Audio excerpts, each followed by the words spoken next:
Uh, yes, indeed. It is me. I am live. Ish. Yes, I have, I think enough voice to get myself through tonight. And in any case, I wanted to play more Beyond Shadowgate, so yeah, I was going to go for it. And hello, Rick.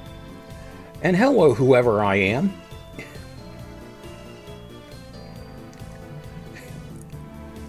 Rick.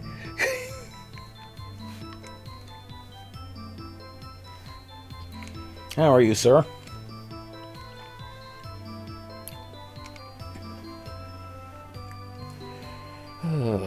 How's every little thing? How's every little buddy?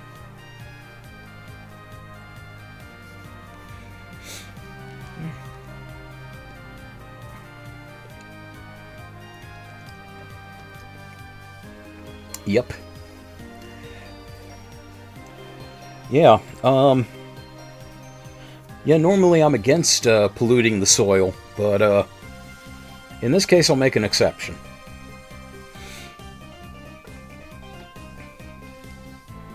Yeah, just let me know if you need that ride.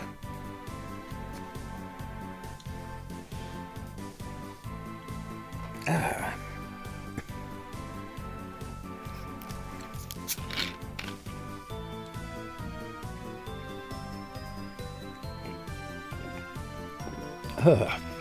Yep. That's a Saturday night. We got Misfit Kitten. We got Kitten. How are ya? Good to see ya.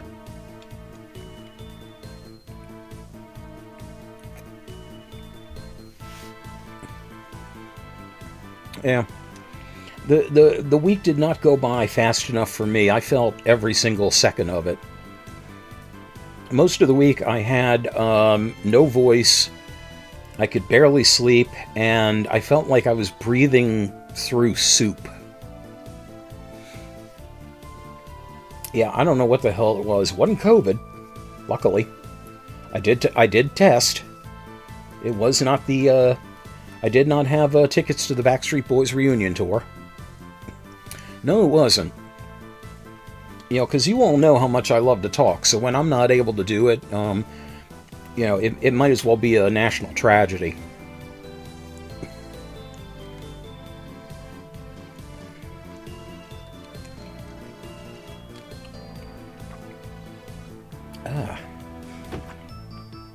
But yeah, I do have some good news. I was very proud of myself. I actually got my videos up earlier than expected. Because I started doing one video, but then I realized it was going to have a whole lot of editing, so I thought this is going to be an absolute mess, so I'll do Fantastic Voyage instead. And that required a shitload of editing. I forgot how much it was going to need.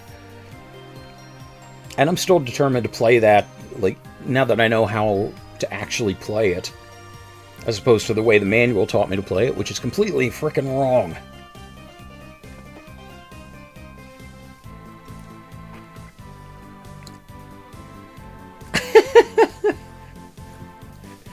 Now approaching stage 4. Remember, you have a laser, but Jesus is your health insurance. Yeah. I literally did a test. I let like every single one of the blood cells that they call clotlets go by. Let every single one of them go by completely untouched. Patient was just fine. Then I went back and I shot every single one of them. I literally timed my last shot to the one that would make the patient flatline, and the instant the blood cell got shot, flatline. So I now have no doubt in my mind that the manual's fucking wrong. I'm amazed I didn't pick up on that when I was playing originally. And I'm still confused about their use of the word antibodies. I mean, it's like, it's not anti the patient's body. But yeah, I do intend to replay that now that I know what the hell's going on. This is the problem when I decide to play a game that I haven't touched in, like, oh god, when was the last time I actually played that? I think the last time I played it before I picked up the emulator must have been in '86. And it's one of those cases where, oh yeah, I remember how to play this. Clearly I didn't. Which actually makes me wonder if I knew how to play it back then, because I remember doing better. I don't know.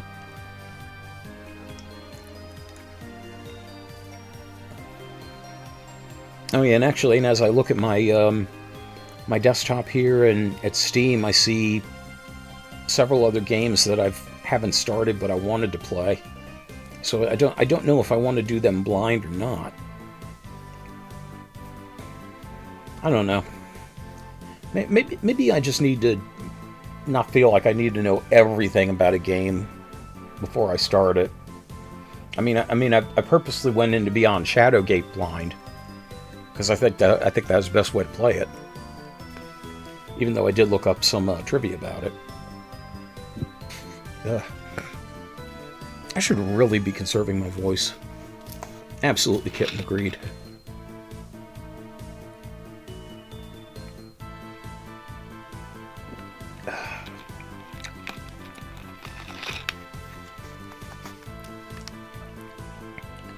Okay, well, how about we get started while I still have something to work with? I am going to apologize ahead of time if I am doing a little bit more sniffling or coughing than normal. I will try to get on the mute button as soon as I can, but I can't necessarily promise.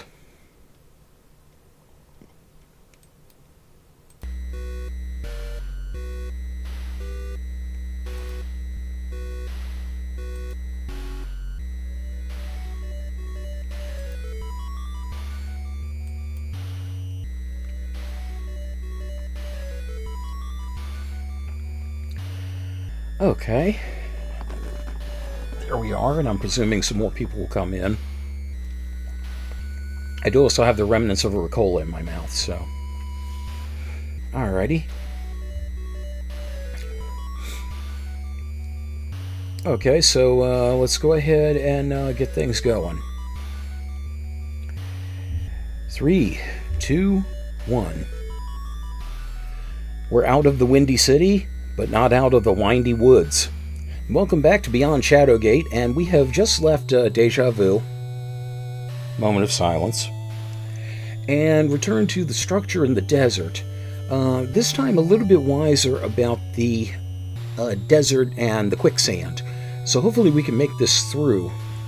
Or hopefully we can make it through. Yeah, great start here.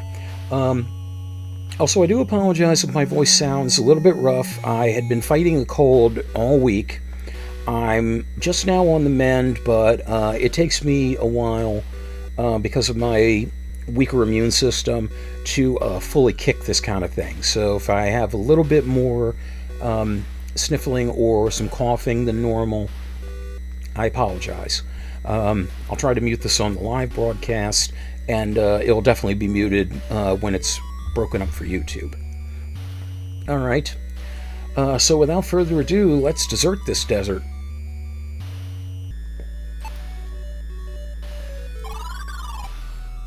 Pipes. The desert grave. Endless expanse, okay. Okay, so we have path notes. So this was the path that we took to get over the frozen lake. Look at your nervous scrawling. It reads northwest, northeast, east, north, north. Okay, northwest, northeast, east, north, north. Alright. North, west, north, east. I forgot the rest of it. Northwest, northeast, east, north, north. Okay. So east again. I just want to look at something real quick. Yeah, see, unlike the frozen lake, this doesn't give you any actual clues that something's amiss. Mountain base. Okay, we made it. Wow, nice touch. You step away from the shifting dunes. Phew, I'll never forget that path now, you say, discarding the notepad. I hope that means that we don't have to go back through that, because I've already forgotten the path. Del took being in the future remarkably well. Yes, he did. I'm wondering if he's going to bring back a couple of ideas, like suddenly he'll market clubs based on those baseball bats. The oppressive heat of the desert has all but vanished as you rest below Gatekeeper Mountain.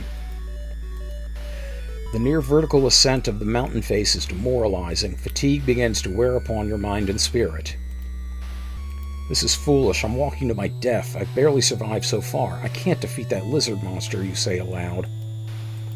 The wisp replies, but you have survived, Del. You have the breath to complain. Perhaps you have the will to persist? You know what? Fuck you. You do it. You're so damn positive. You take it from here. I'll just sit and wait for you by this X rock. Fucker. Hi, Aquabrow. Hi. That fucker wasn't directed at you. Very good to see you. How are you? Oh, crap. Excuse me. Okay. Yeah, I mentioned at the top of the broadcast I might still be doing some hacking or sniffling because I'm still getting over the thing. So, I'll just apologize now. There is no one to take your place should you fail. The king, your friends, your family, all of them will perish, or worse.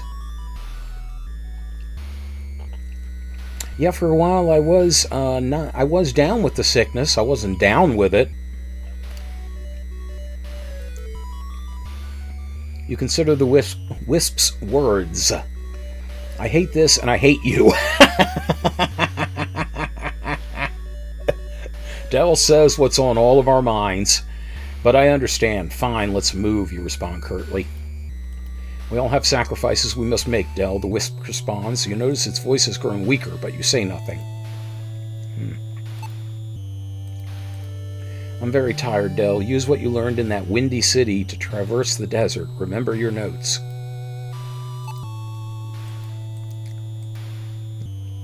Okay. Let's see what we got here.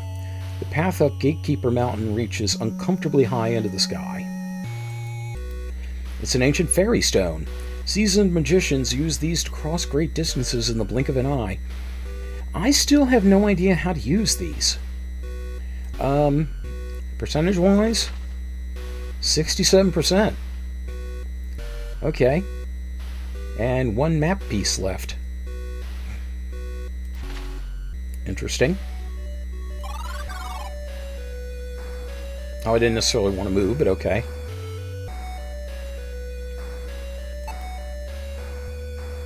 Oh, nice and snowy.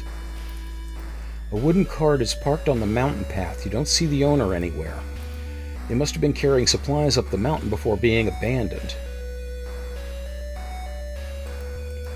The doors at the back of the cart are unlocked.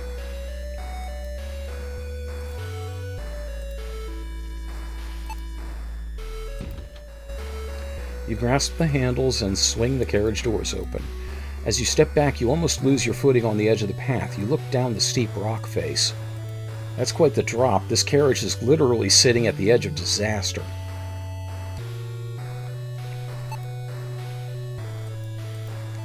The spacious interior of the cart is rather inviting.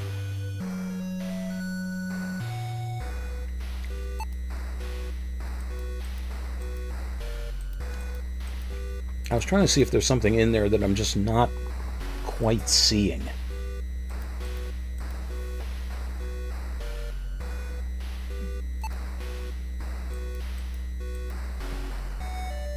Okay, so, why does it look like a medieval hearse? Maybe it is. I'm pumped to be here too, Aqua. I'm sorry I had to cancel Wednesday, but, you know, I just had no voice whatsoever.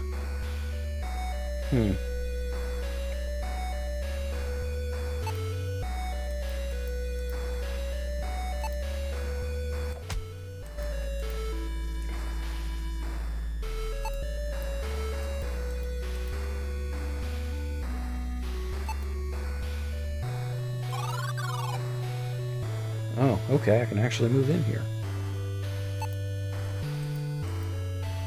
It's an academic tome on the history of commerce and trade routes in Count Torlin. It's a torn piece of parchment. After crossing the desert, you hope to find a bounty of food and water, but all you see is a mountain climbing harness. I'll take that. You take the leather climbing harness. You open the book to a marked page and read a circled passage.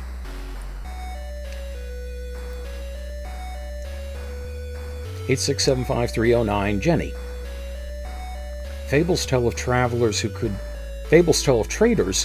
travel between lands by speaking a word of great power to fairy stones. Aha! Marked with a telltale X, the fairy stones can transport one across a kingdom in a flash."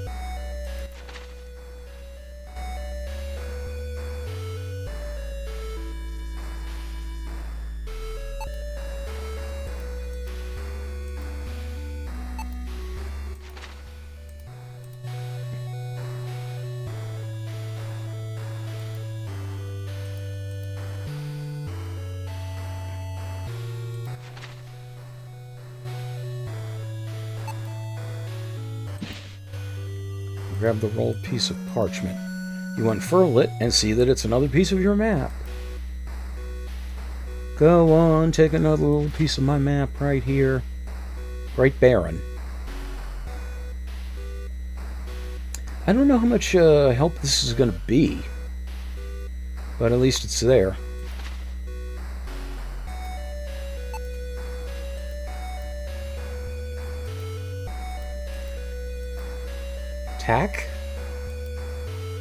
Tackleberry? This looks like a traveler's wagon. Strange that it was left here unguarded. Yith. Tack Yith Eos. I didn't even see that because of the shadows. Tack Ithios. Tachithios. You feel a sense of wisdom wash over you. You have unlocked some arcane knowledge. You have learned the spell, Tachithios. Fucking A.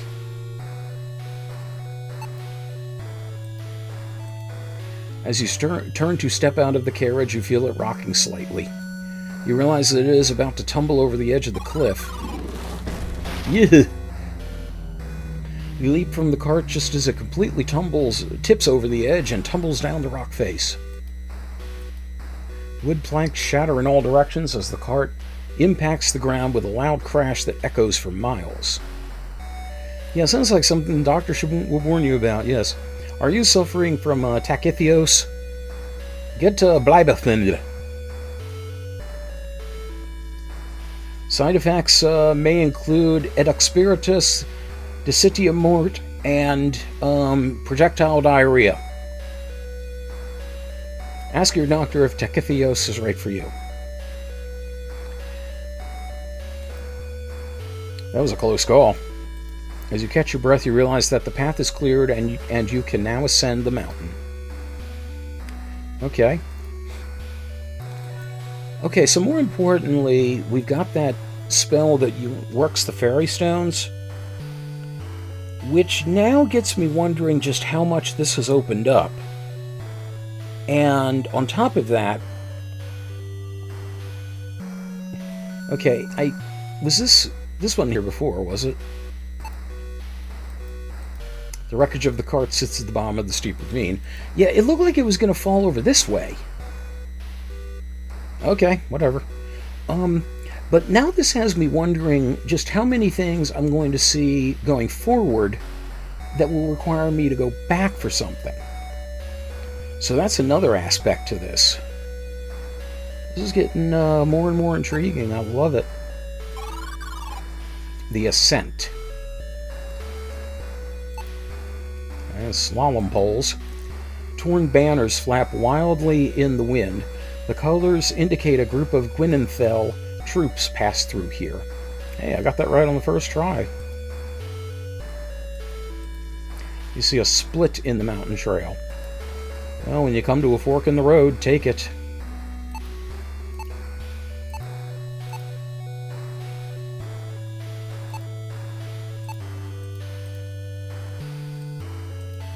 The item is useless here.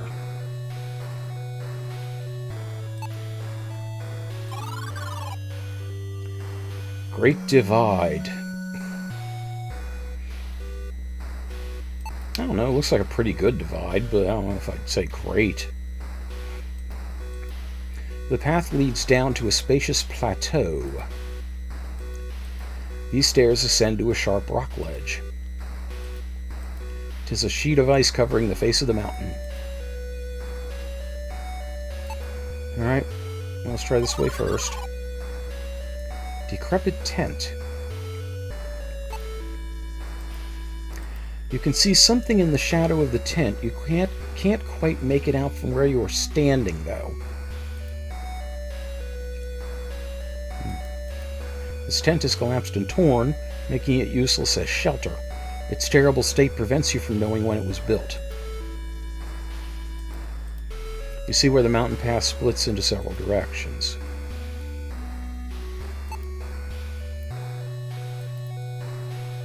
Whoa. You approach the tent looking to collect more valuables, that is, until you see something begin to move. A decomposed body lurches forth from the tent, wearing the armor of a Gwynenthel soldier. It stands silently before you.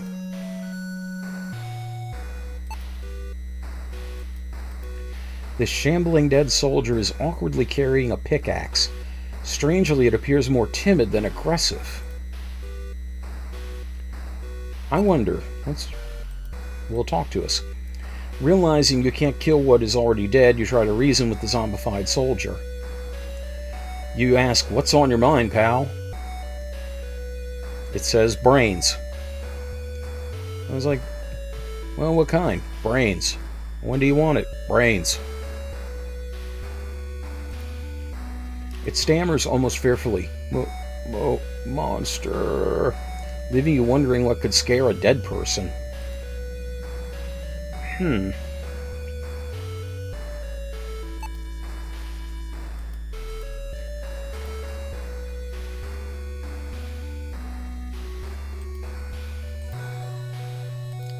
Well, when in doubt. I know. You carelessly ignore the fact that this creature, although timid, was a soldier and is a zombie. It grabs you with bony hands and takes a voracious bite out of your neck. All of your blood drains rapidly from your body.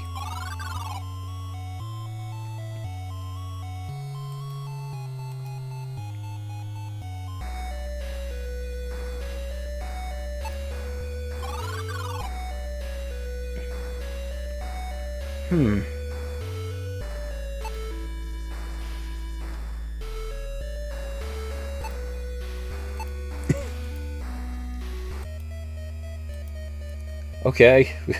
Zombies do not like candies.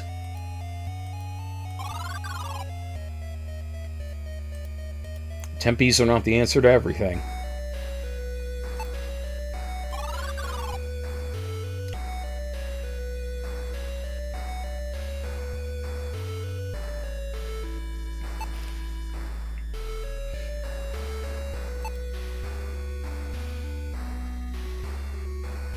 Look at this for a sec.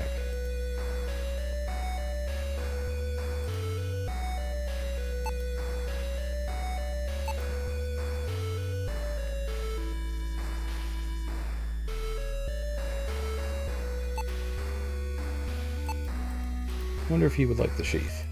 He does not.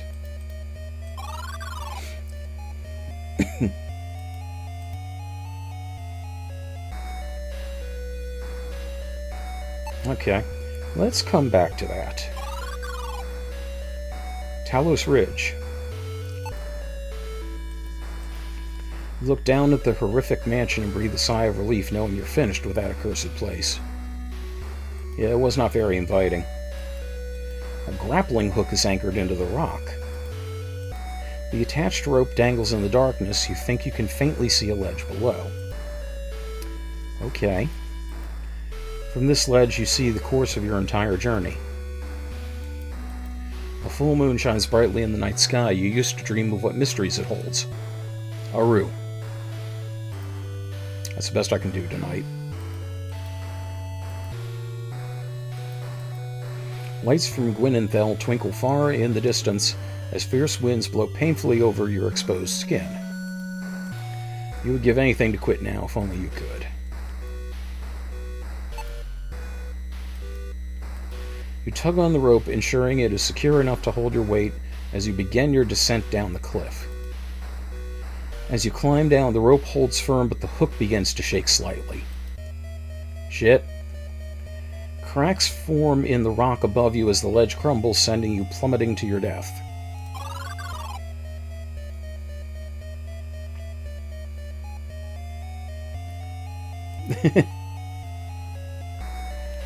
Donner, party of 4. Donner, party of 3. Donner, party of 2.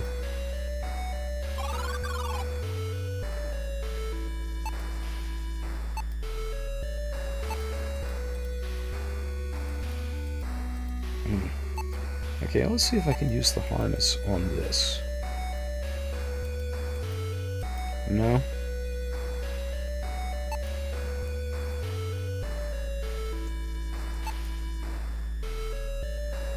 Okay, I think I might need to come back for that.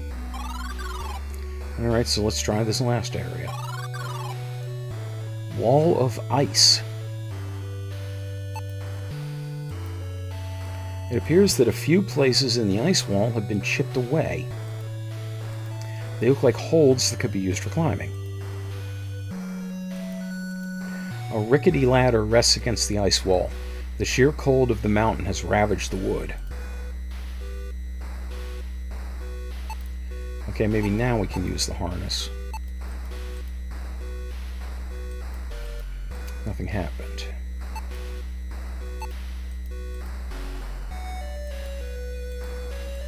That still doesn't work. You grasp at the holds in the wall. They're safe, but they don't reach all the way up.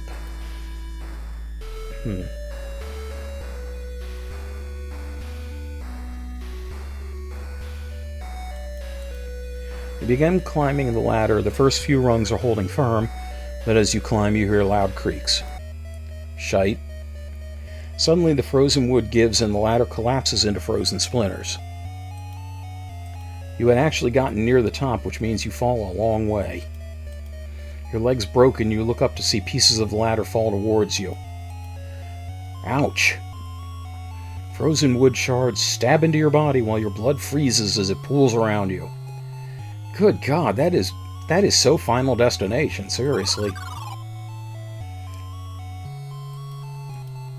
Oh, by the way, I was so happy this week the trailer for Final Destination Bloodlines came out. Yes, I cannot wait for that. Okay. Well, I think I have an idea. I think I'm going to need both that grappling hook and that pickaxe. You carefully reach down and grasp the grappling hook. With a few strong tugs, you pull it from the rock. As you step back from the edge, cracks form in the rock and a large portion falls away.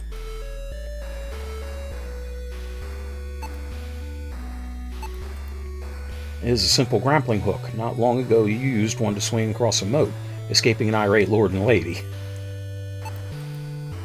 This mountain climber's harness is made of thick leather and steel buckles. I get the feeling that I also need that pickaxe / mattock to get across.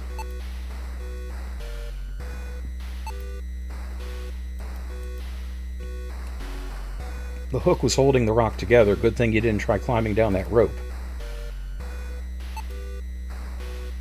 So I'm guessing whatever was on that ledge is not an issue.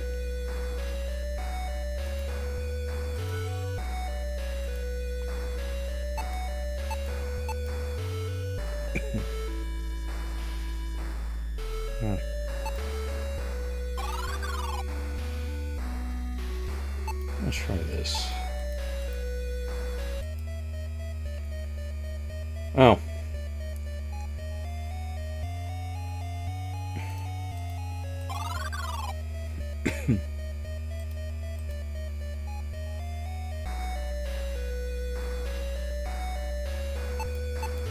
Yeah, I'm trying to think what I have along those lines.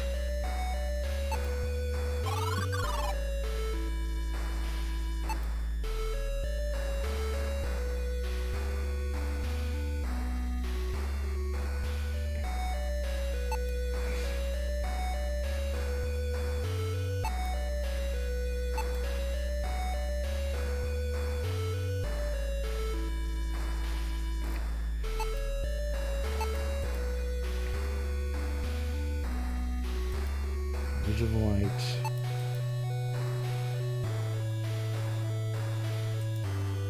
Yeah, I don't think that's going to help. That kills plants.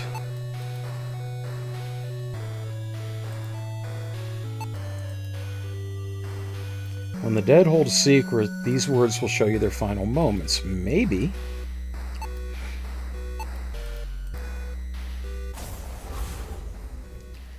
Your eyes momentarily lose their focus and your sense is real.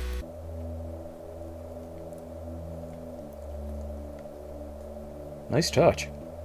You slam the pickaxe into the ice, anchoring it. With a pull, you finally lift yourself over the mountain ledge. Unfortunately, you stumble upon a winged beast. It releases a hideous roar that paralyzes you with fear. The echo of the roar causes your heart to pound in your chest as your body goes limp from fright. You can't move. It roars again. Your heart leaps to your throat as the sound plays ceaselessly in your mind until you lose consciousness. Shaking your head, you ponder whether the zombie still fears that sound.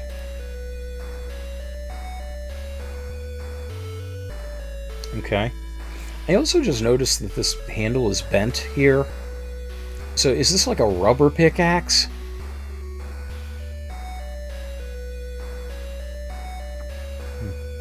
Grim psychometry? Well, it certainly wasn't a grim fandango.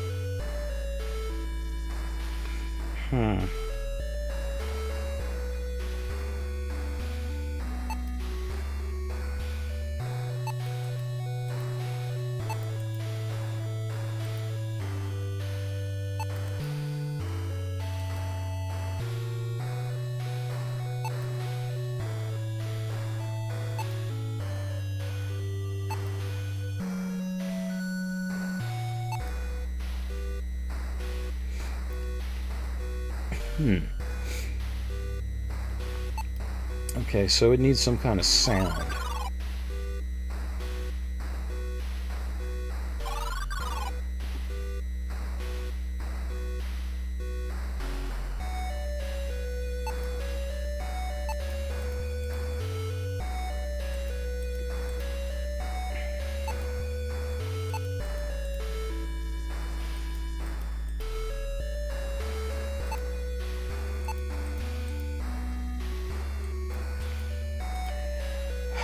Okay.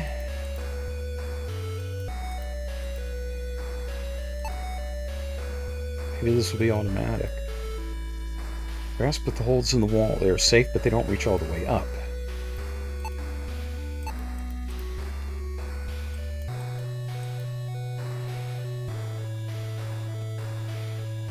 Not that I saw.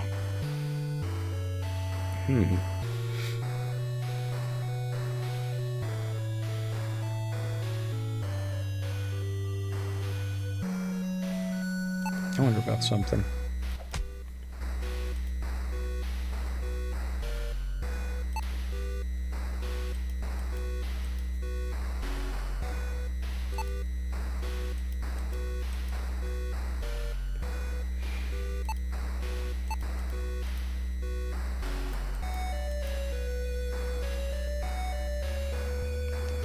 Okay, to the manual we go.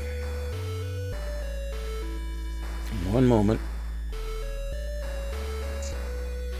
Frozen area with no path to split. Oh, okay. Maybe.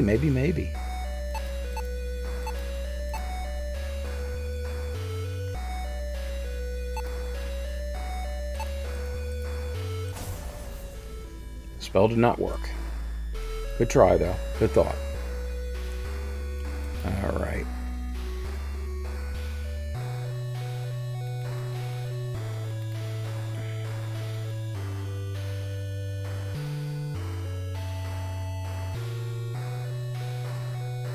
Oh, okay. Astonishingly simple, it turns out.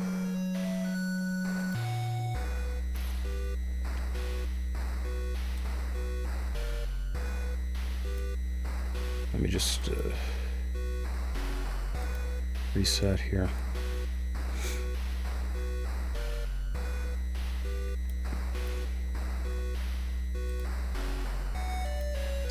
Okay, solution was incredibly simple. You will not believe this.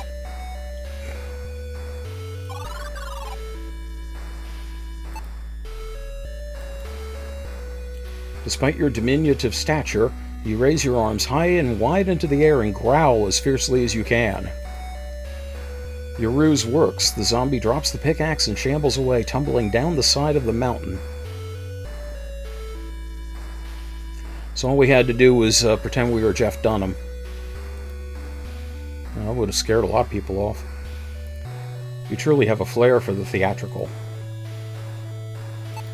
Let's look at this broken-ass pickaxe. Now that you have cleverly eliminated the zombie soldier, the pickaxe is ready for the taking. Taking. You take the pickaxe, certain it will help you on your adventure. The pickaxe is made of toiling wood and hardened dwarven steel. With a good swing, it should cut straight through ice or stone.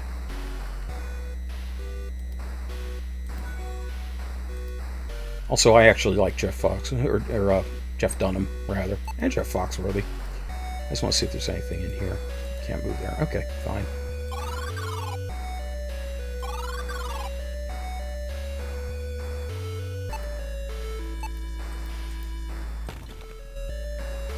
You swing the pickaxe as hard as you can at the ice wall.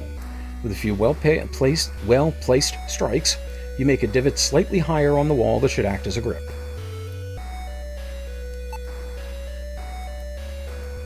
You grasp at the holes in the wall. They are safe, but they don't reach all the way up. So I gotta do it again. Okay.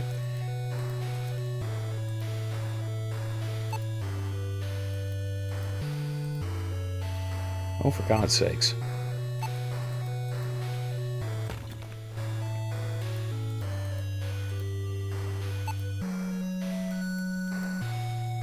After rubbing your hands together, you grip the frigid ice wall and begin to climb. Before long, you reach the top of the ice wall. And we still have the pickaxe. That's interesting. Yeah, if he only had a brain, he'd be dangerous. Though he actually was. As you climb up to this plateau, you notice the temperature has dropped significantly. The lightest breeze sends a chill up your spine. I wonder if it's finally time for this.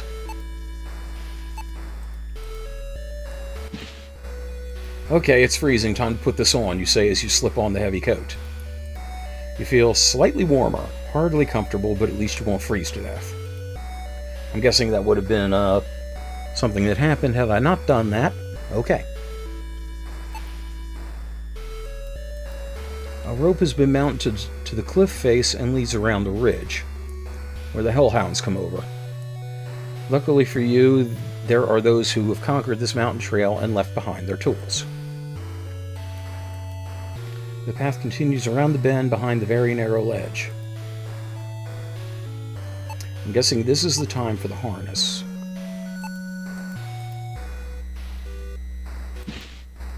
Yep. You attach the harness to the lead rope. It is firmly attached but can freely travel along the rope.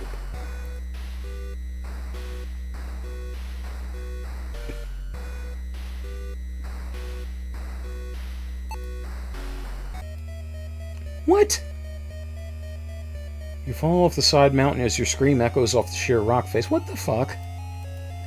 Just as you think you'll fall forever, your momentum is immediately halted by an impact with the ground so hard your body is obliterated by the force.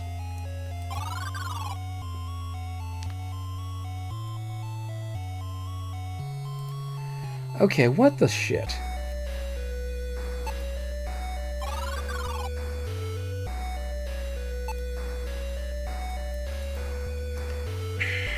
Really? You slip into the harness and begin to slowly cross the narrow ledge. Your foot slips and you begin to fall. However, the harness tightens and catches you. After regaining your footing, you continue along the path. After an excruciatingly long time, you round the corner and reach the other side. Chasm. You inch your way around the edge of the precipice, unhooking the harness and glad to be on safe ground. Holy dicks! Until you notice movement in the corner of your eye, a winged beast clambers over the edge of the cliff. It stares fiercely at you with razor-sharp claws ready to strike. This must be the monster that frightened the dead man. Okay. Yeah, that's a problem. Yeti.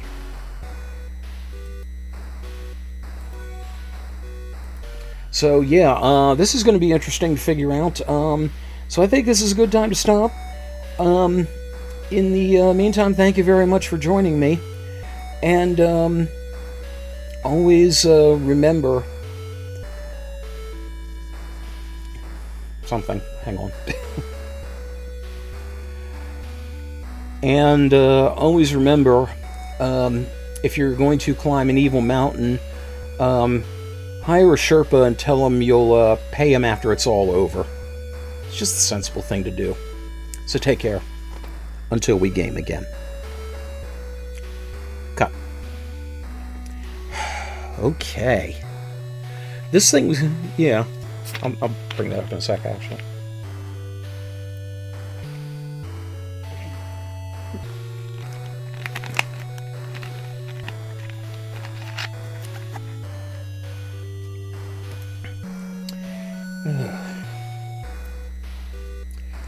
Okay. And 3, 2, 1.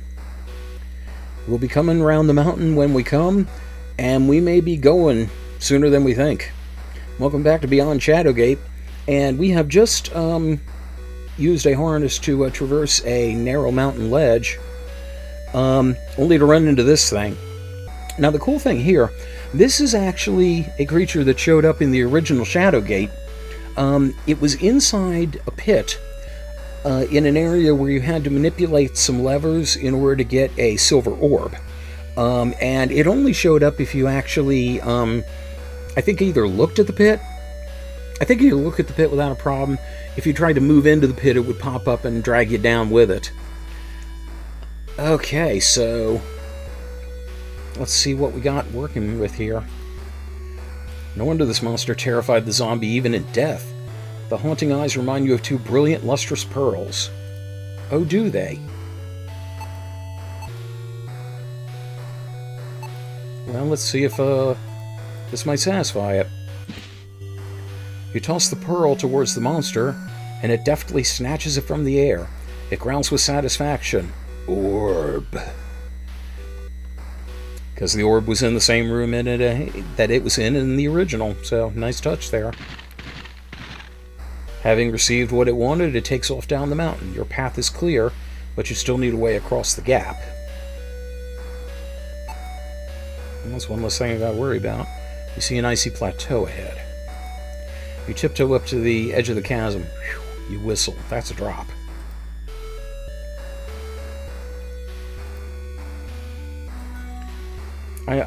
You could tell the creators were fans of the original games in the truest sense of the word. Well, the most obvious thing I can think of would be the grappling hook. Nothing happened. Oh, wait a minute. I know what to do.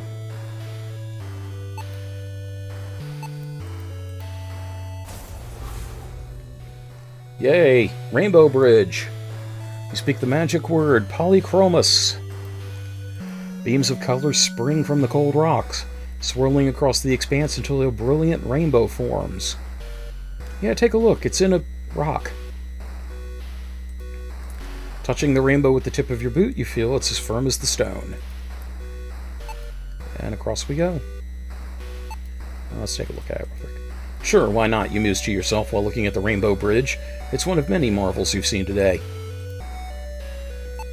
It's rainbow bright. And we'll take a rainbow dash across it.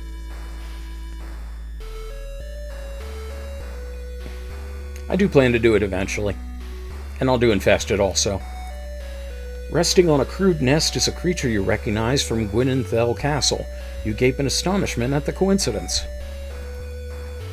Well, I'll be the son of an elf, you say with a smile. That would make... Yep. You cross the Rainbow Bridge. Are you a dead pet? Yes, we're now at a farm upstate. You wonder if you have any more sugary treats.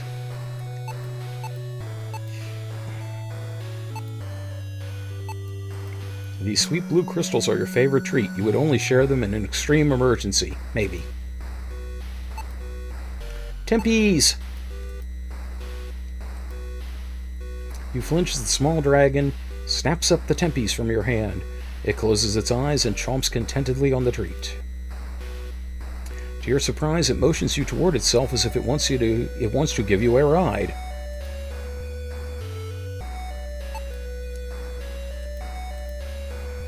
You hop onto the dragon's back and try to settle yourself while the creature scoots a boot.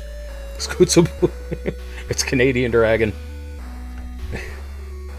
And the great Canadian dragon, Bob, causing you to sway alarmingly.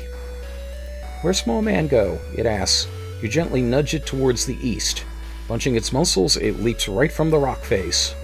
And forgets it can't fly and plummet. Yay! Hey, Dell, right there. The dragon takes to the skies, and you only now get a sense for how high the Gatekeeper Mountain really is. As you get a glimpse of the kingdom, the likes of which no one else has ever seen. Well, I mean, you know, Bryan Danielson was the American Dragon, so I don't know, some Canadian wrestler could probably do it. You realize you don't know where you're being taken.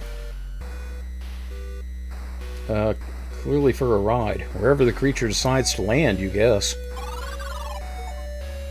Crossroads. Winging it. Winging it accomplishment I got. After a short trip, you land with a stomach-churning lurch in a clearing somewhere inside the mountain. Stunned by the flight, you don't even protest when it shrugs you off its shoulders and flies off. A dirt crossroad leads to a lone cabin flanked by a dark forest. A sense of urgency begins to fill you. Let's see how you holding up. I sense powerful magic at work. Quickly explore this area. We have little time left.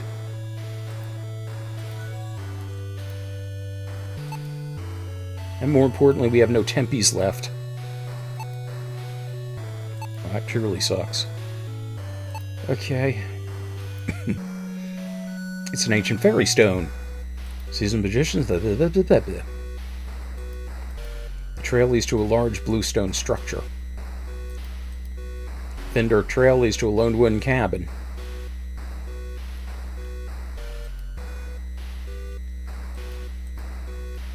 The dirt path takes a hard turn here. As you stare at the lovely night sky, you notice that the air is dead still. Did you have to say dead still? Alright, let's head this way first. Damn! Okay. Gateway. The wisp speaks to you, its voice soft and weak. This portal uses a different source of energy, Dell. This portal is powered by pure life force. It demands a great sacrifice to open. But I have an idea. We may be able to borrow some life force from the recently departed. Well, not like they're going to use it. Fire-breathing moose. I like that. Speak to the dead, see their final moments, and find the ones that can lend us their last bit of life. Much has been asked of you this day, and this will not be easy. Be resolute. You have proven yourself capable. Let's go. The portal stands quiet and cold. It requires life energy, but has none. You'll have to gather some from the souls of the departed. Now, I wonder where this one could lead to. Because, unless they're going into some of the graph metal games, that'd be my only thought, because unless you count Deja Vu 2 as something separate, we're out of Mac Venture games.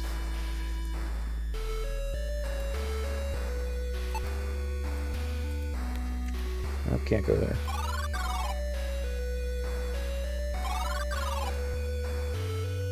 Lone cabin. Lone cabin.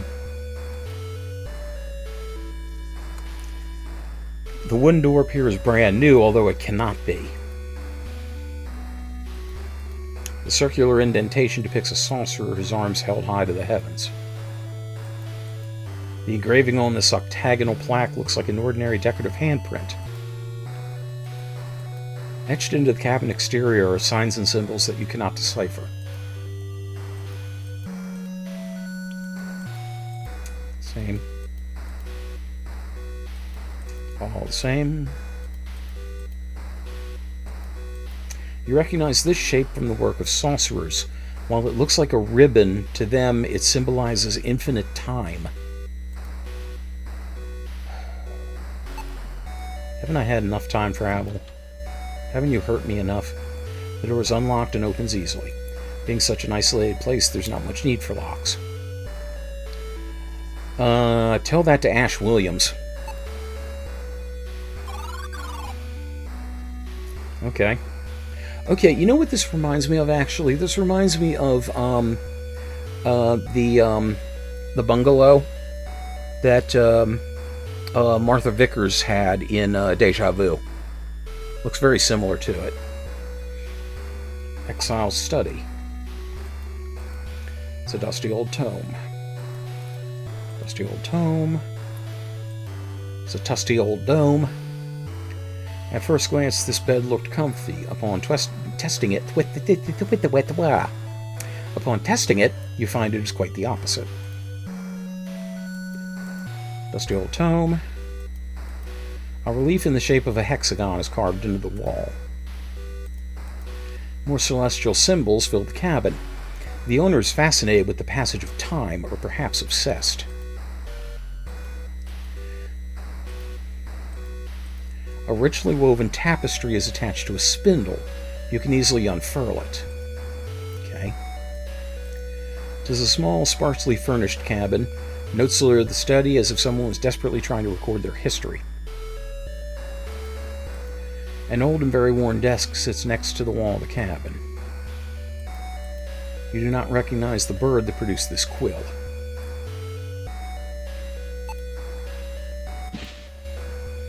You grab the book and notice a bookmarked page.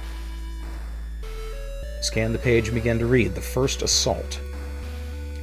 The Circle of 12 convened a trial for the outcast, Talamar the Black, now known to all as the Warlock Lord.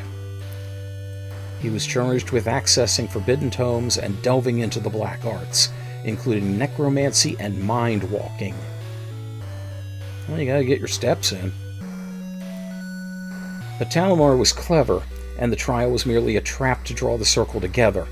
Once gathered, the trap was sprung. Many of our brethren fell on that dark day. He placed the tome back where he found it. I may want to refer to these things later, you know. You read the page. The second trap. In my folly, I convinced my brethren to let Talamar live. We bound him with runes deep below Shadowgate. About time that's mentioned. But we too failed. Talamar escaped, murdering the rest of the circle, save me. This forced my hand to call the seat of prophecy to Shadowgate. My gamble was successful and Talamar was pulled into hell. But in nights-long hours, I fear this was yet another trap. For as Jer vanquished him, Talamar first beheld that which he had long sought, the Staff of Ages. Okay. Or at least getting references to the original.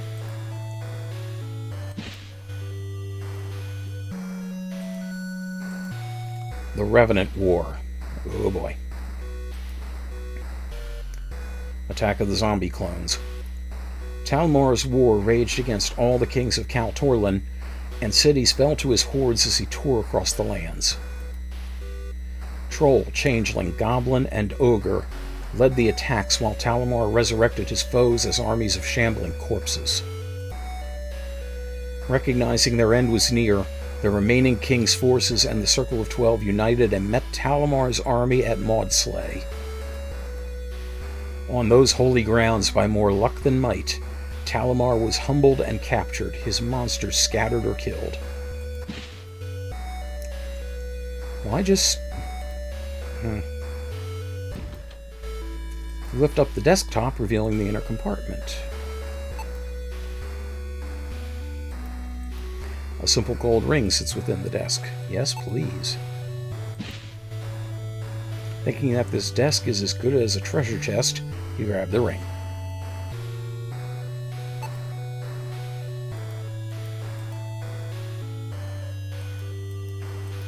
And the desk will never close again. You reach up and grasp the rolled tapestry. With a tug, you pull it down, revealing the art. Oh, is that what we're calling it? I don't know if it's art, but I don't like it. This heavy tapestry is richly woven. It depicts an aimless path that leads nowhere.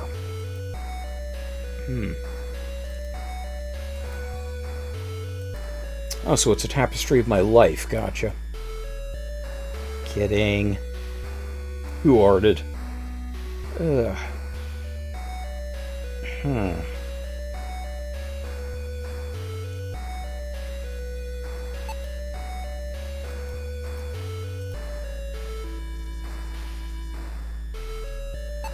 Wonder if this opens. It actually opens. Oh, rolls up, revealing the doorway. Okay, interesting. So the doorway was already revealed. Strange. Thornbush Wall. Well, doesn't this just look inviting as hell?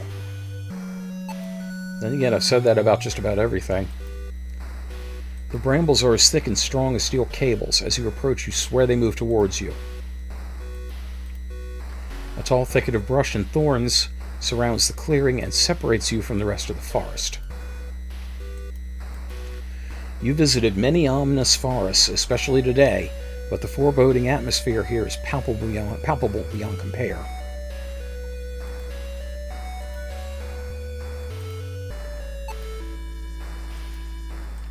Ignoring your gut instinct to avoid the wall of uncomfortably aggressive-looking vines, you venture forth on the path. I regret this, I'm sure. You think it is your imagination fooling you as the vines seem to creep toward your body, but you are wrong. And I am dead. Suddenly the thicket heaves up and collapses on you, slicing your flesh into ribbons. You bleed to death in agony.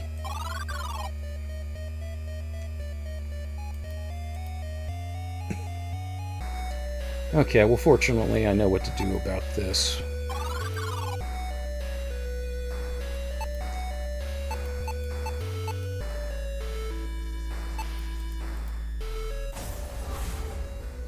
You say the magic words, but nothing happens. The spell has been nullified. Someone must have wanted to keep people away to invoke such fierce sorcery. Huh.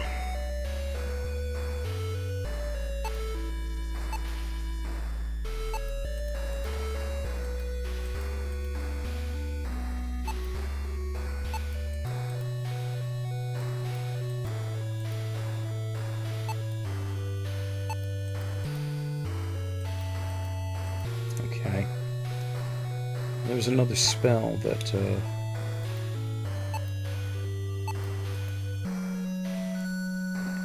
in the presence of a shimmer, this will dispel an enchantment. I don't know if this will work or not, but let's try it. Spell failed.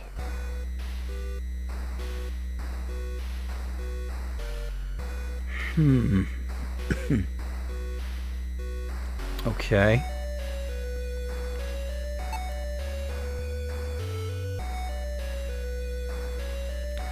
Okay, I get the feeling that now I need... Oh, by the way, I love the effect here. It's like trees going up, trees going down, trees going up, trees going down. I get the feeling that the next thing I need to do involves some of those teleport stones, but I have no frickin' idea where to potentially go. So, I'm going to consult the guide. Give me a moment, please.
Okay, I got it. Just give me a second.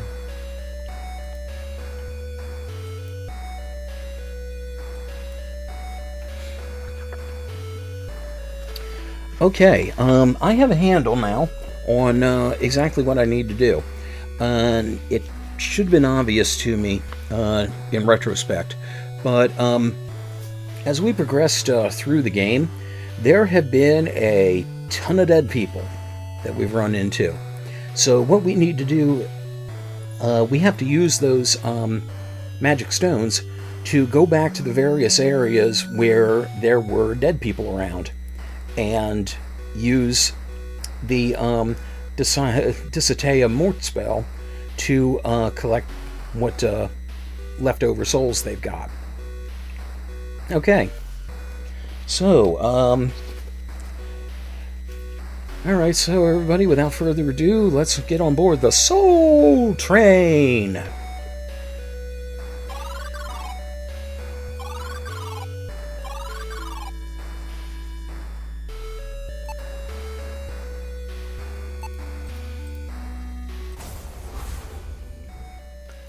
Blue light emanates from the Very Stone. The light surrounds you and it feels as if you are taking flight.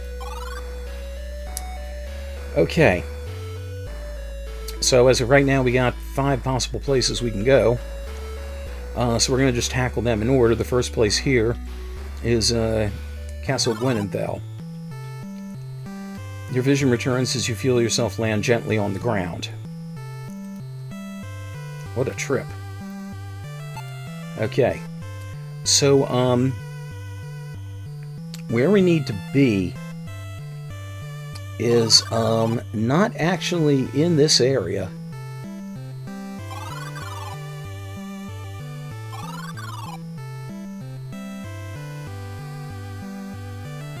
Okay, is anybody else a little freaked out by that? Remember the last time we saw purple lights coming from things? The fuck? Okay, I gotta know.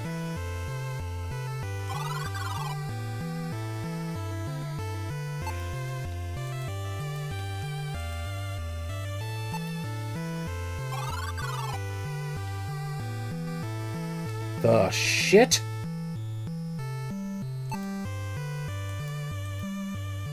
An item hanging from the wall catches your eye. You don't remember seeing that skull when you were here earlier. The fuck?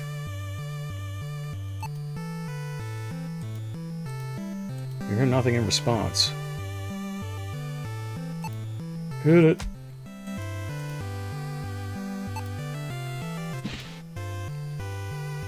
Ignoring the growing sense of apprehension in your gut, you take the skull from the wall. Sensor. It's a skull hanging from ropes. You smell the residue of burned incense in a hole at the top. It exudes an evil presence.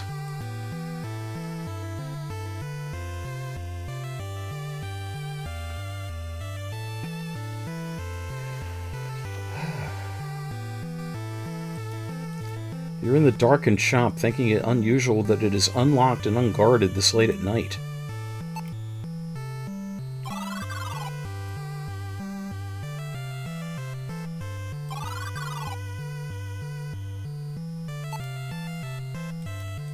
This doorway enters the Rusted Blade Inn.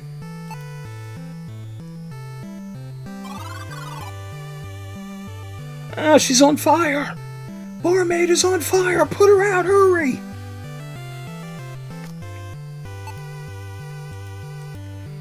The barkeeper is wiping the bar counter. You look at the job he's doing and debate whether to tell him he missed a spot. You stare at the curio shop owner and think it unusual to see him relaxing away from his store. You try to spark a conversation with the curio shop owner. He replies as in a daze. I always lock up at night. Every night for 35 years. At least I think I did tonight.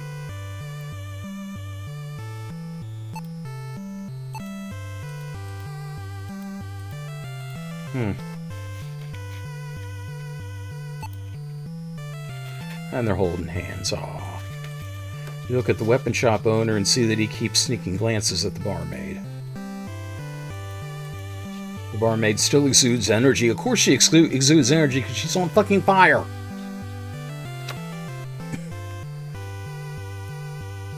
But she does seem worn at the end of her long shift.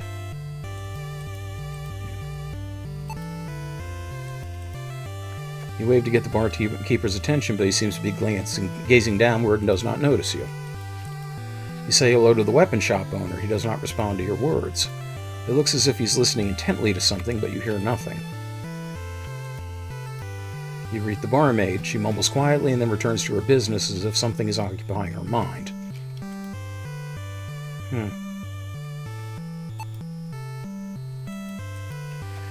Blade check, rusted check. Not the most creative folks around here, you whisper to yourself. I wonder if I can finally get this. Nope.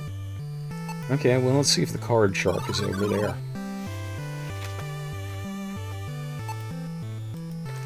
A guardsman of the city watch is enjoying a cold ale. He's looking at a deck of cards. The hell was that? You ask the soldier about another game of cards. He responds slowly without looking at you. No more cards. No, not now. The fuck all is going on here?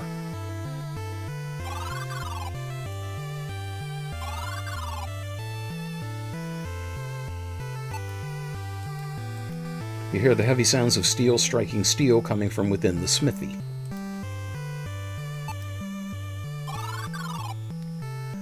Okay.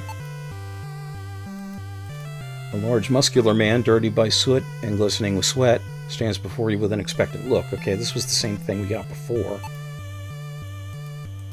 You greet the blacksmith. He smiles widely and replies, "Hello, Fenling. Is there something I can do for you?"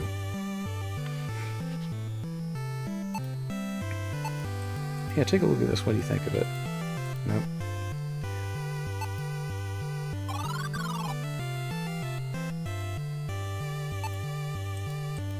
The weapon shop is closed for the night and locked up tight. And don't let the bed bugs bite.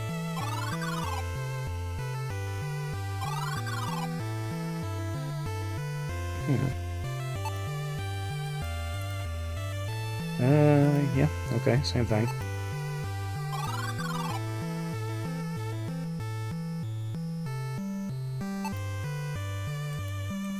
It is the front entrance of a stone temple. Okay, well, let's pilot our way in.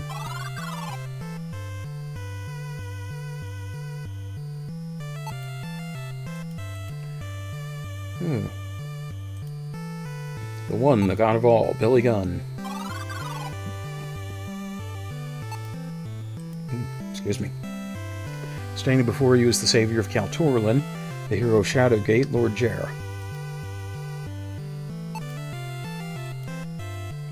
Ooh. Lord Jer speaks to you. There is unrest across the lands. I've heard people speak of me in places I have not been. Though he wears my armor and bears my resemblance, it is not I. If you find him, please let me know, my small friend.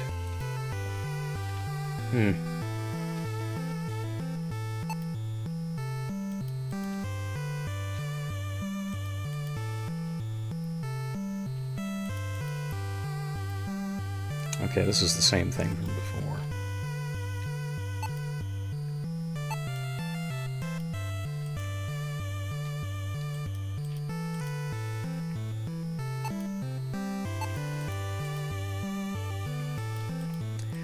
Yeah, I tried examining the fire, just, there's an odd thing with some of the, I guess I can only call them hitboxes, because when I tried to examine the fire, it just thought I was examining the barmaid again.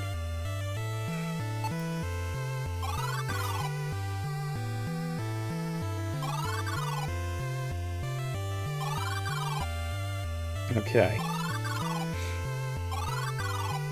Lucky well. Okay, so let's see.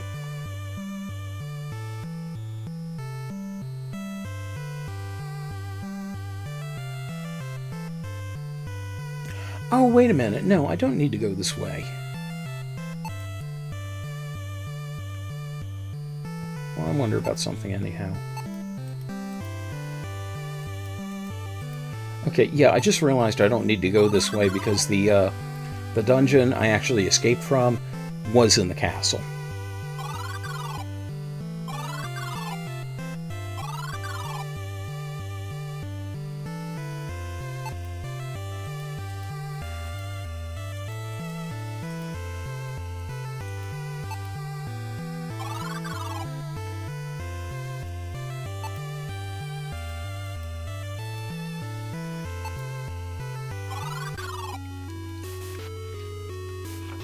New purple areas. New purple areas.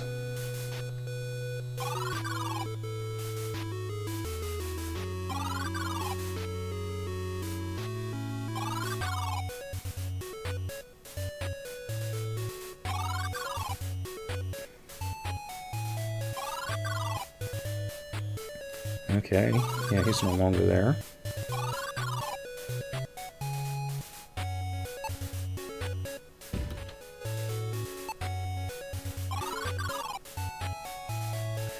Okay, yeah, I'm trying to remember exactly which cells had dead folks in them.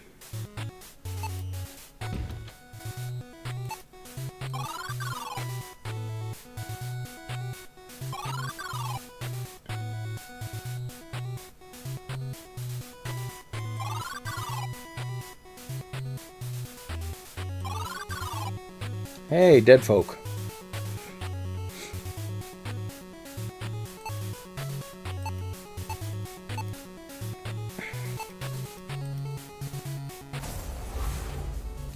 Your eyes momentarily lose their focus and your senses reel. Your heart races as you slam the door to your chamber, nearly knocking the purple-green banner off the wall. It was by chance you saw the book fall from Ovin's satchel, and by fortune the pages revealed his plot with Feldar.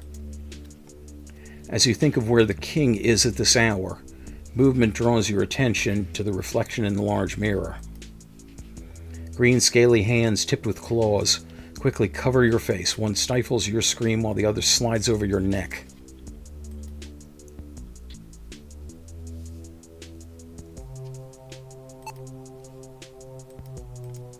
The soul glows a soft blue color. It floats gently in front of you. Amidst the swirling phantoms, you see the faint glimmer of a soul within your reach. So I guess I have to take it. Betrayed soul. You reach out and grasp the soul of the departed. Shaking your head, you try to forget the horrifying vision. The soul of a wise advisor racing to warn his king.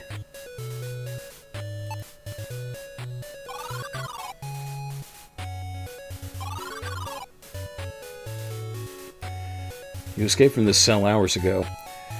There's no point returning to it now. You didn't forget anything in there anyway.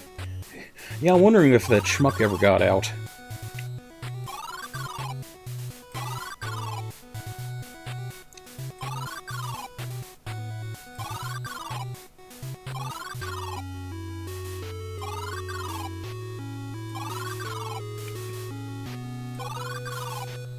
Oops.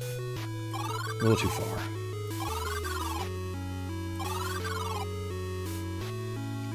All right, Rick, well, thank you for being here. I do appreciate it. Take care of yourself, sir. Have a good one.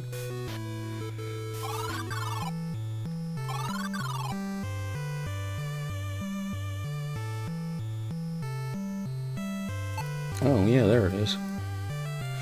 Okay. I think that's the only one we need from here.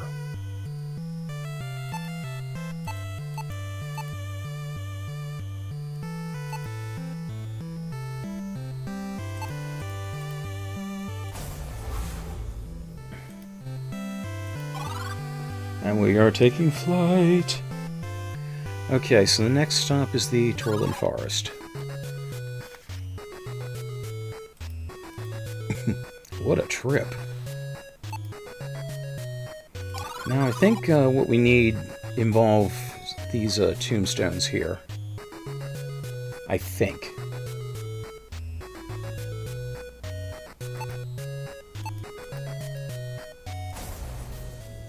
Spell did not work. Okay, maybe not.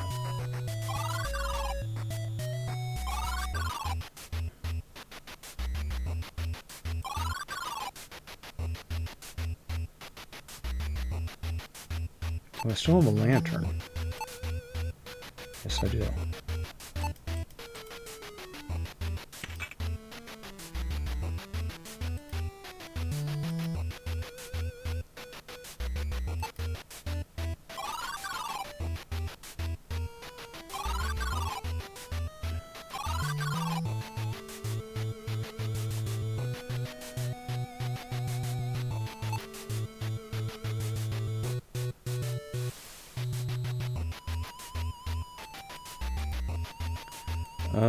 Wasn't there a dead person here before?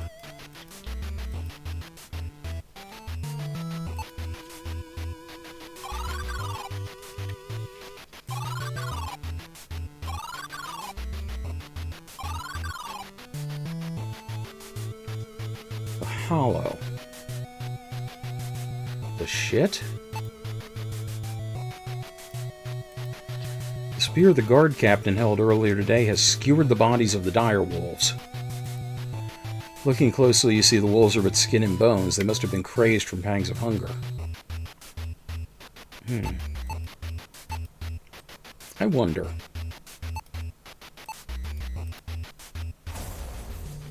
Nope. Cannot be taken. Oh, okay.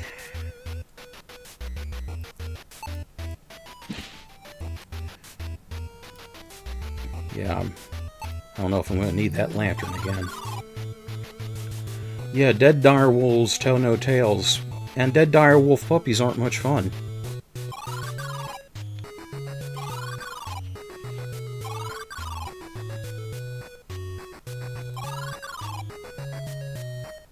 Oh. Oh, damn. The guard captain has collapsed. The wounds covering his still body are identical to those on the two guards. That's right. He was going back into the cave to retrieve the bodies. His signaculum reads, Falavin Montview, Gwynenthal Guard Captain, born 2391 CS, enlisted 2417 CS. The soldier's body has been respectfully covered. Okay.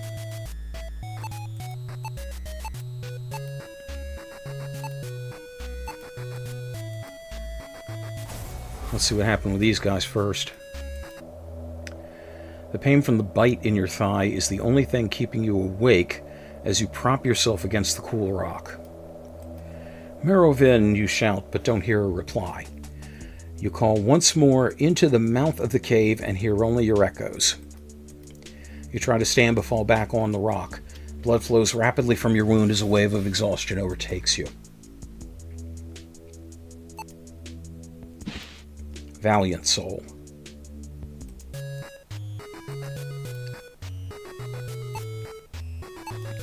The soul of a valiant man struggling to rescue his brother.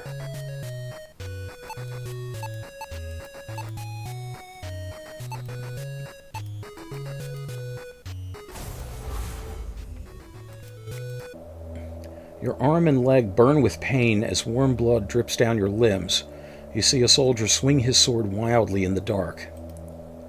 Ugh, run, damn it! It's dire wolves! Get up the rope! I'll be right there! Go, Benovin! I'm coming! You turn to run, but a massive weight lands on your back and knocks you to the ground. You feel teeth puncturing your neck.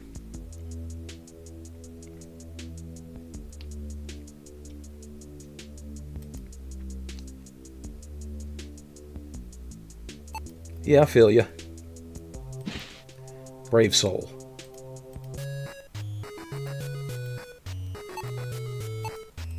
The soul of a brave man battling to protect his brother.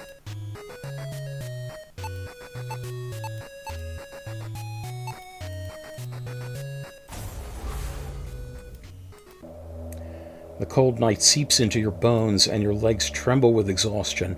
A lump grows in your throat as you wrap their sheets. We're home, boys. I got him for you. Got them all. Your legs fail you and you fall into the dirt. Your breath becomes ragged. Be good, lads, and tell your mum I'll see her. You shut your eyes against the stars.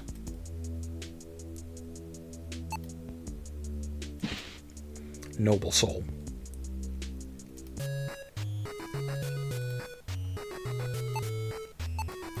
The soul of a noble father, driven by his love for his sons. Oh, wow. I forgot about that. Man. Okay, well, yeah, we had, this, tugged at the heartstrings, and we have, at this point, 4 souls. They didn't say how many you would need, I know there are 2 more locations we need to go. So hopefully with those, that'll be enough, but we'll see. So, in the meantime, thank you everybody for joining me. And always remember, no matter what you do, always pray at the end. Now lay your soul to rest. So take care. Until at the end. God damn it. Okay, let's try that again. And that ending sucked anyway, so... thank you everybody for joining me. And...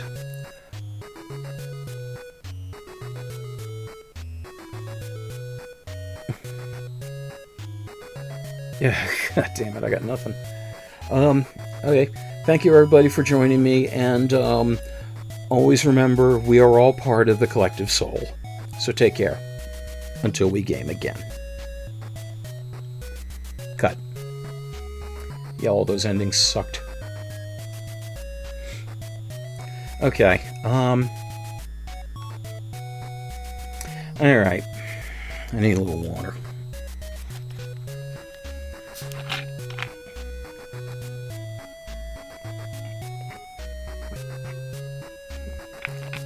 Alright. Okay. And 3, 2, 1. They are soldiers, but they ain't got a soul. Welcome back to Beyond Shadowgate, and we are on the quest for remnants of souls in order to get through the gateway to continue our path on our mission. So without further ado, with any luck, we should find what we need today. So hopefully today is All Souls Day.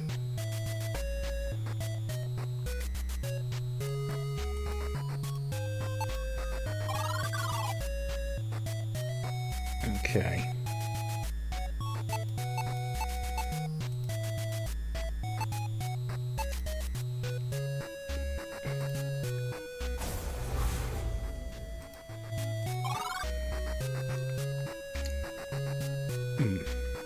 Okay, now something I want to check on. I do want to go back here for a moment. Because I want to see, now that I've taken the sensor away, if things have calmed down in here a little bit.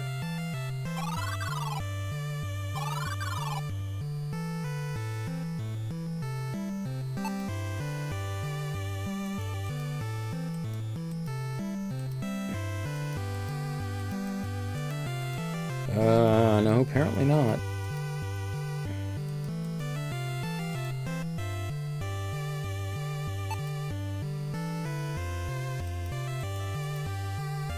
And yeah, looking at the fire. Yeah, looking at the fire either has me looking at one of these two. Okay.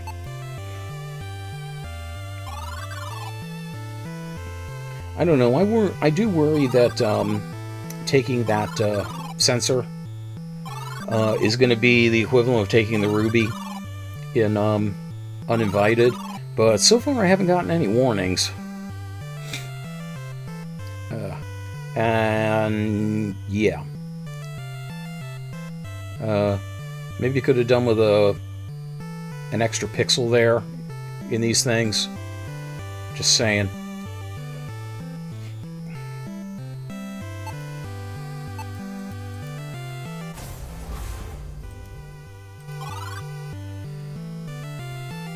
Okay, so let's see. The next place I need to do is I need to go back to Thamir Manor.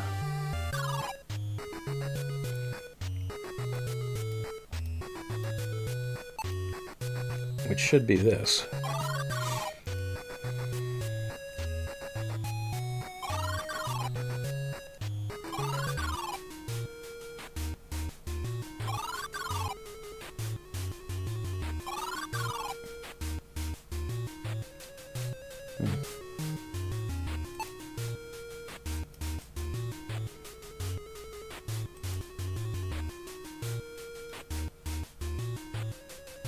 Okay, I am very curious.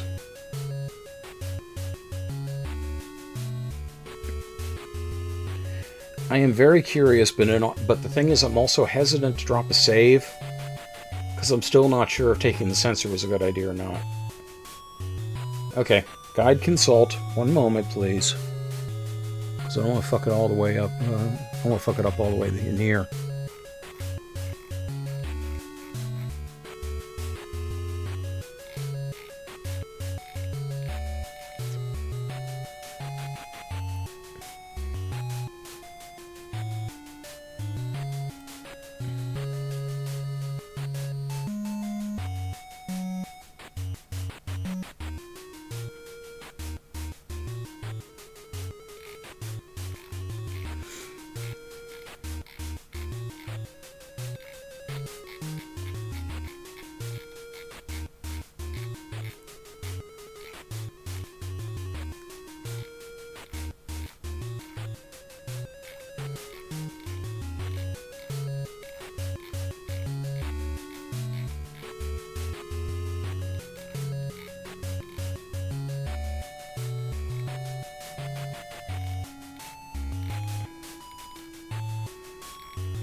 Okay,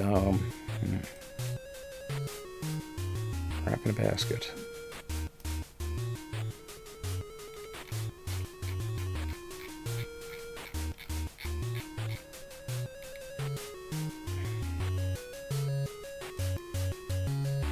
Okay.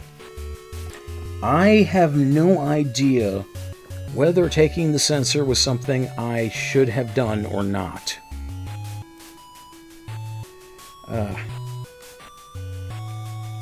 Damn it. God damn it, hang on.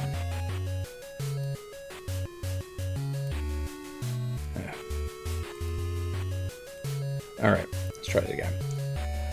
Okay, I have no idea whether taking the sensor was something I should have done or not.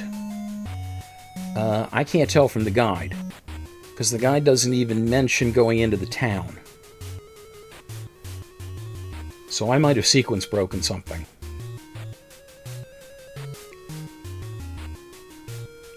So I'm going to take a look at the thing.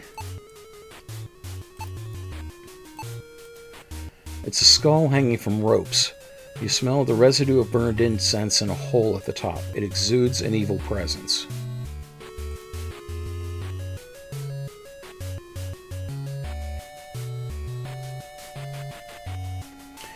Okay, the thing is, if I die at this point, it's just going to start me with that again in here anyway. So, it doesn't matter.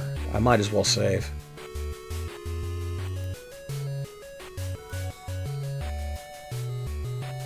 Okay, because I wanted to try an experiment.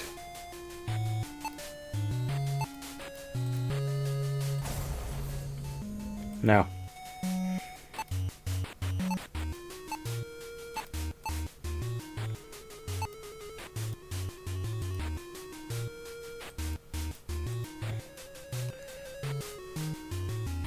Okay, so it's another one of those alternate ending things. Okay. And what was this you said about the chicken?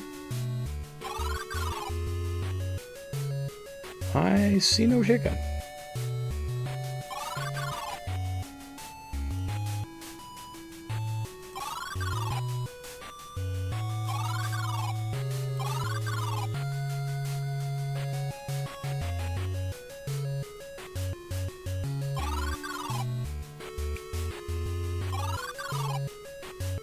Oh, you just put chicken in. I thought I thought there was a chicken in here.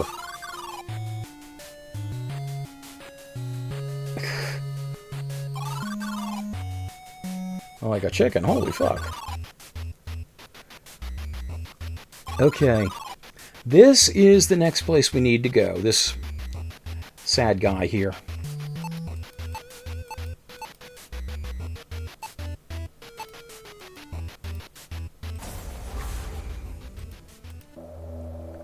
You work on preparing dinner.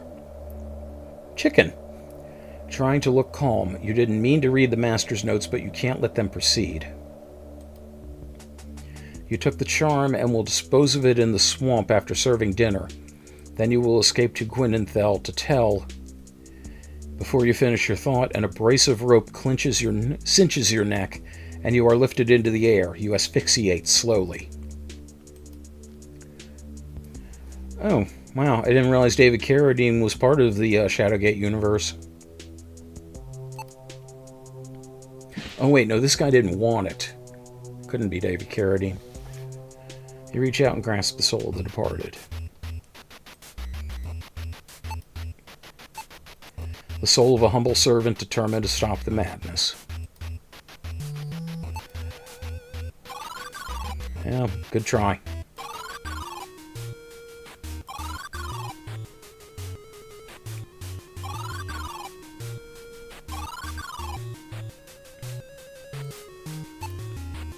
Let's see if this does anything.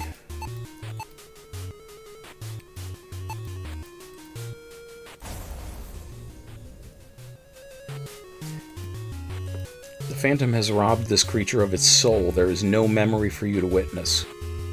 Aww. The thought fills you with fear. Wow.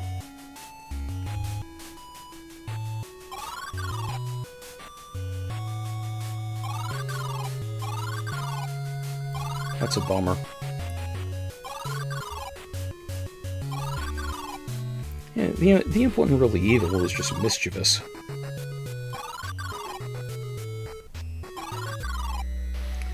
Okay.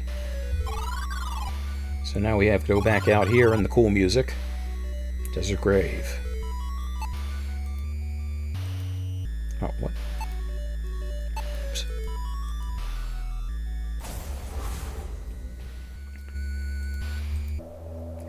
You trudge forward with your head down as the relentless desert winds send sand tearing across your face. You've wandered aimlessly for days. Thirsty and exhausted, you decide to sit for a while. You realize the sun is setting. A portal to far-off lands, you whisper, clutching the hand wheel. Was not worth my life, you say with your final breath.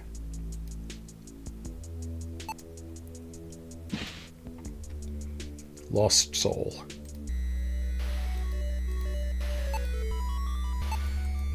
The soul of a lost traveler endeavoring to reach new horizons.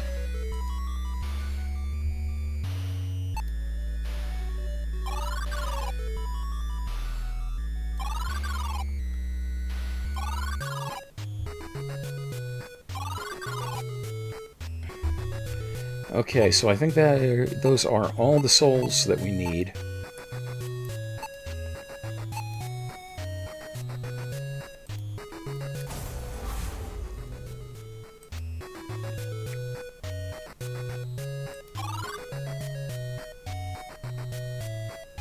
Okay, so let's head back up here. Your vision returns as you feel yourself land gently on the ground. What a trip.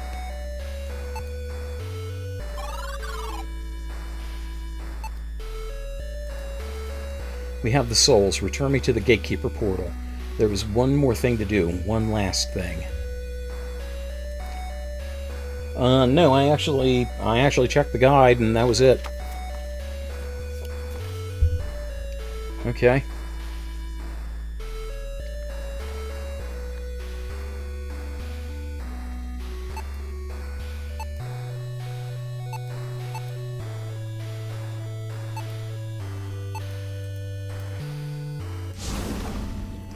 You release the soul to the portal. The carvings in the structure emit a gentle red glow as the portal gains more energy.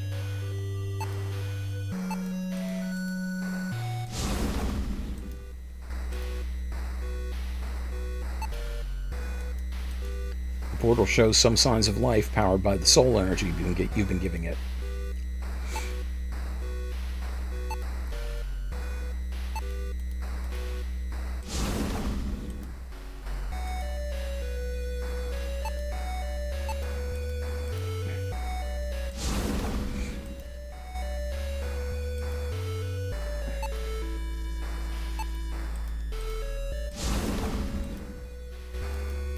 we're almost topped off.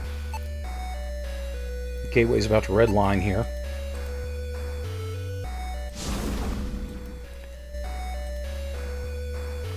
You deliver the final soul to the structure, but a portal does not yet appear. The wisp floats before you and speaks gently. Wow, you are kind of frightening up close. This has been a journey most interesting. I foresaw you rotting in a cell, but you escaped and freed a king. I foresaw you slain by the numerous beasts in the Torland forest, yet you bested each of the monsters. You traveled across time and space without fail. You made your way home and closer to stopping the coming cataclysm. You have surprised me, proven yourself a worthy ally in the battle against darkness. Now you must proceed alone. This portal requires another soul. Be brave and clever. Do not submit to the evil you will face. Well, hang on. There's got to be somebody else we can kill. I mean, yeah, you're piss annoying, but, you're my piss annoying, dude. Goodbye, Del. Oh, okay, I want to see you go. Will o' the Wisp. Powered by the souls and the wisp sacrifice, the portal is now open. Well.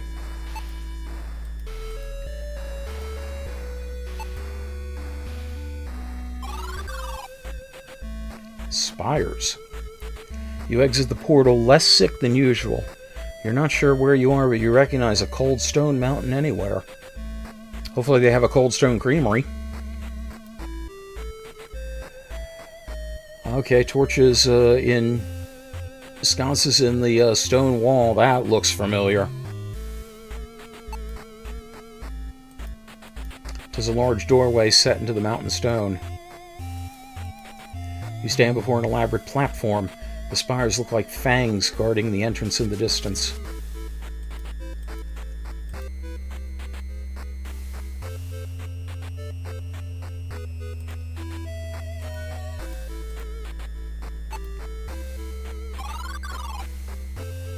Stone door.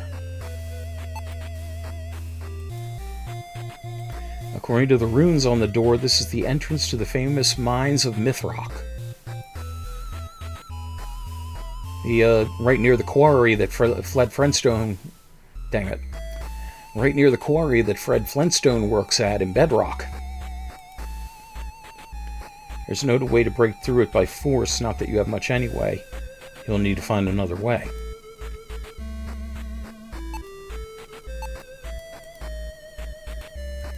No? Okay.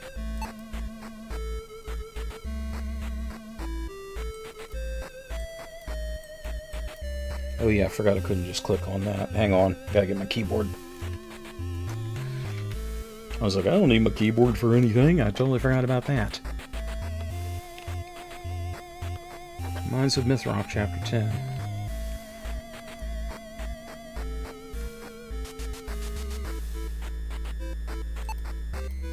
Carved upon this plain gold ring is a symbol in the shape of a handprint.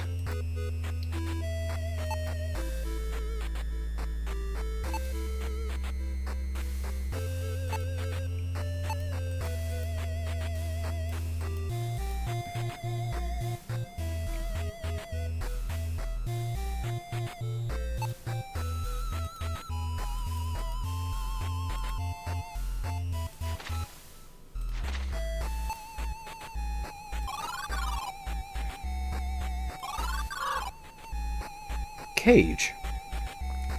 As your eyes peer up towards the unsettlingly large moon, oh god, it's Zelda Majora's Mask. Let's get to the milk bar as soon as possible. You notice a steel cage imprisoning a red-eyed raven. Hello, Fanling, the raven exclaims. My name is Odin. I see you are new here. Welcome to the Mines of Mythrock. Odin? Really? Okay, I will fully admit I'm not as up on my Norse mythology as I should be, but I do remember ravens having something to do with Odin, possibly as heralds or something like that. Now be so kind as to release me from this trap, and I will lend you my knowledge and guide you through this land. The raven finishes his speech and motions a wing towards the handle below the cage. Be a dear and release me. It's quite embarrassing being trapped in here, Odin says hurriedly. The moon hangs silently in the night sky, casts a beautiful light upon a steel cage. Okay, why the hell not? You pull the handle and release Odin from the cage. Finally, thank you, Fenling, he says with a hint of gratitude. My name is Dell, you reply. Odd name. Very well, Dell. Well, Dell. I shall join you as your guide through these mines. The raven flies over and perches on your shoulder. Forward in the mines of Mythrock, he squawks cheerfully. Hey! Quoth the raven. Awesome. And we now have what is known as the Raven effect.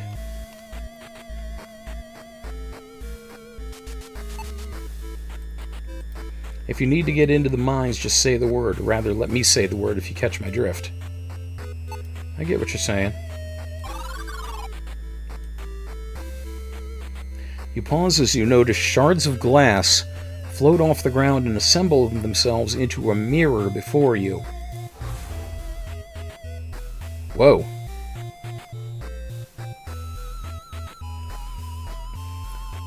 The first time I heard shards of glass, I thought of those, the anti-smoking thing with the popsicles with just glass sticking out of them. The visage of an old man appears in the glass. His voice booms. Listen to me, sorcerer, for time is fleeting. Sorcerer, you wonder aloud? Sorcerer? Odin chimes in. Don't worry about that. This is a recording. Hello, I'm the master of the universe and all that surrounds it. I can't come to the phone right now. Leave me a message and I will get back to you when I return to this dimensional plane. No telemarketers. But do pay attention otherwise. The image of the man continues. I am Lakmir the Timeless, the warder of Castle Shadowgate. The great drums of the mountain dwarves have gone silent, but do not fret, I shall not leave you unarmed.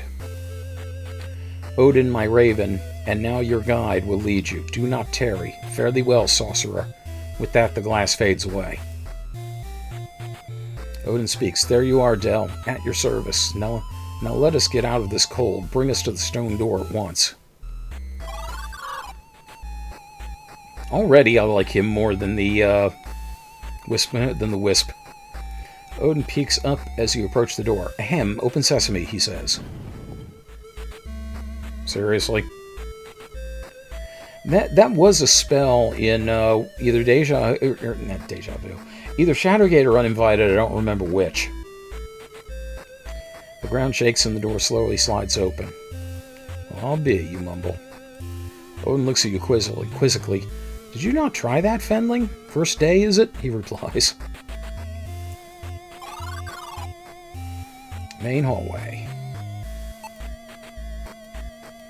You'd expect this hallway to be bustling with activity and littered with tools, but it is dead silent. Maynard James Keenan must be tending his wine garden. Vineyard. That's what that's called. Ugh. See a doorway at the far end of the hall? You've heard the dwarves section their mines to secure against cave-ins. Smart. See a chest in a small alcove.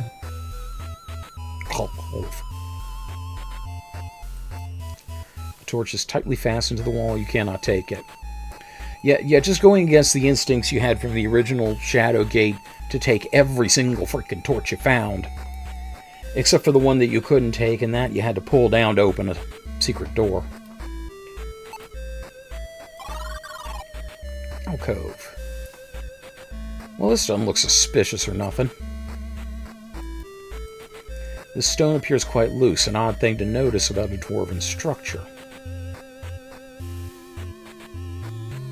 Change must be coming through your shadow. I don't quite follow you. Usually flawless in their execution, it is not common to see a mistake made by dwarves. then it ain't a mistake, is it? You're in a small alcove.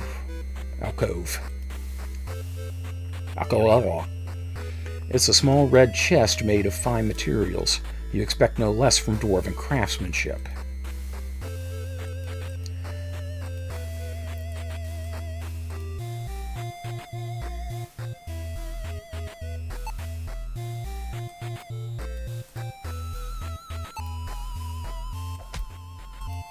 You hit the stone and hear a hollow thud.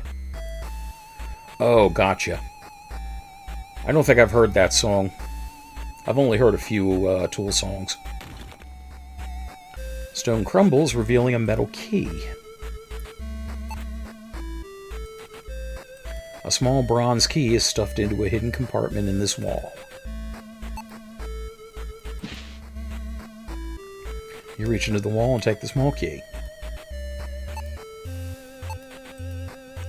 It is a simple key. You notice dwarven symbols carved into the metal.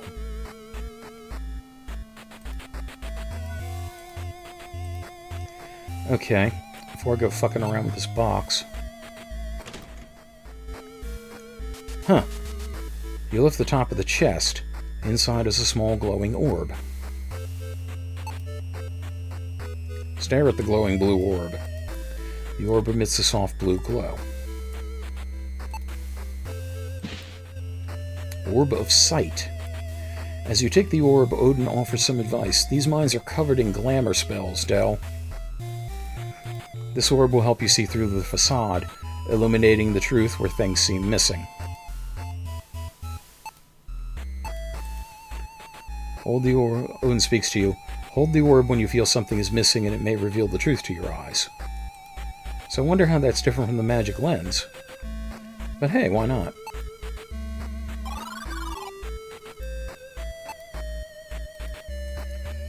The dwarves use mechanisms and enchantments to protect their mines. Stone tablets are the key to overcoming their traps. Already you are infinitely more useful than that wisp was. There's a small green tablet. You remember reading that dwarves use them to power various mechanisms.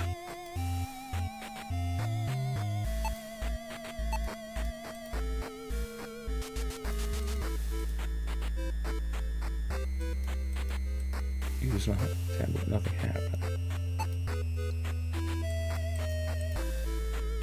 Okay, I just take it. I can take it. Thinking it could be useful, you take the tablet. This green tablet serves as a power source for dwarven technology. You don't know how it works, but it does. Kind of like everything today.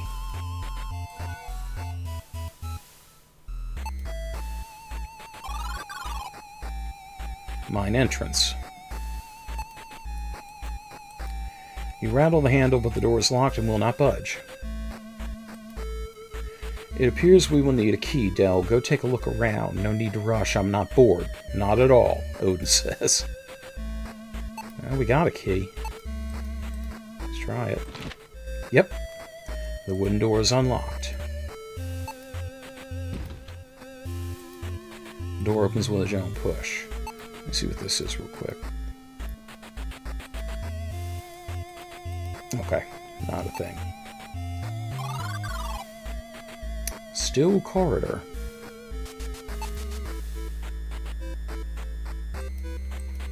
You look at the well-worn stones on the floor and wonder why such a populated mine is now empty. That really wasn't what I was looking at. It was that stuff on the wall.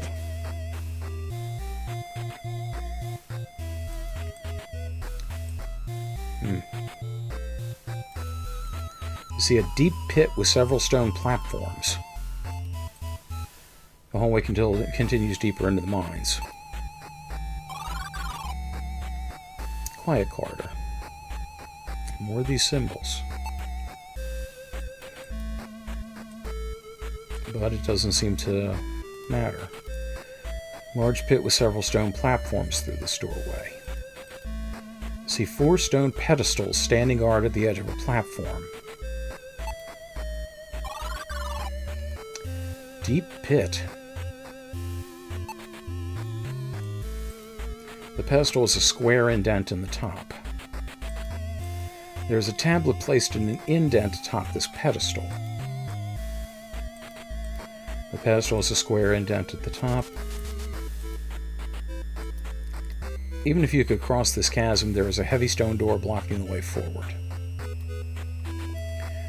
Okay. Well, I'm guessing this involves using the tablets on these things. And so I'm probably going to have to collect some more tablets.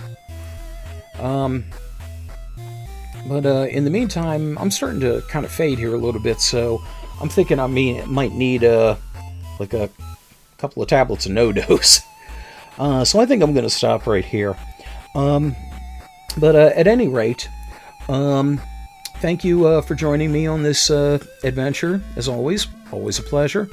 And please always remember, what's mine is mine, and what's yours is mine, and what's in the Dwarven mines might be mine. Maybe. So take care. Until we game again. Cut.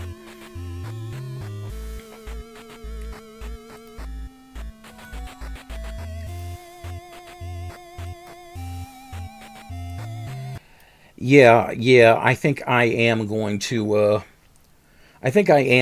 call it for the night, because, my throat's starting to get a little sore, and I'm also starting to feel like a little so I don't want to push myself too much, but I'm glad I got some stuff in, but I will end the way I always do, with the reading of the patrons.